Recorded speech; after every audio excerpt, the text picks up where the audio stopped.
couple of weeks ago, Newswatch reporter Mike Teeney visited Blossom Hill Farms in Victor to see the beginning of maple syrup season. Today, he stopped by the farm to see the next step in the process, and here is what he learned.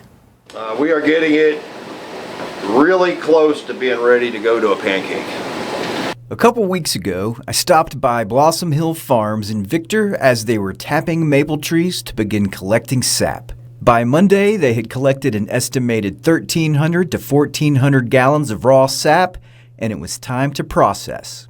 So all we're doing is removing water. We're just simply concentrating sugars.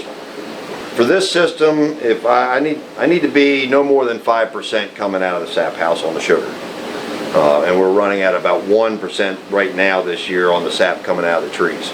Daryl uses a reverse osmosis process in the sap house to remove water and increase the sugar to around that 5% mark so it's ready for the boiler. And the RO takes a lot of the boil work out where we're getting rid of water up at the sap house and sending it down here.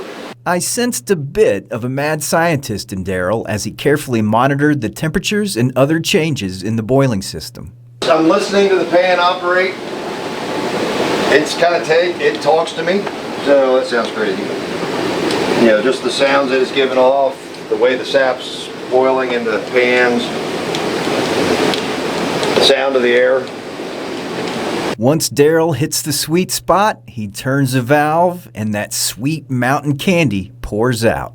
We finally hit syrup temp, which is 9 degrees over water boil temp. And that was telling us that, hey, we're ready. So we slow this pan down just a little bit to give it time to push through, and we're just doing nothing but monitoring the temperatures on here. When it drops back down below that syrup temperature, then we'll shut that valve off again. One of the interesting things to consider about this process is that it can be done on a micro scale. Maples are common in this area, and boiling a pan of sap is not that hard, and what you are left with is essentially unfiltered maple syrup, which can be consumed. Biggest mistake I made here in this part of West Virginia is I was tapping too late when I was starting to try to figure it out. In fact, I almost gave up on it because I kept tapping in March. I would get a really sour, not good sap, and that's simply you're tapping too late in the season. The trees are starting to bud out and it gives you a sour sap.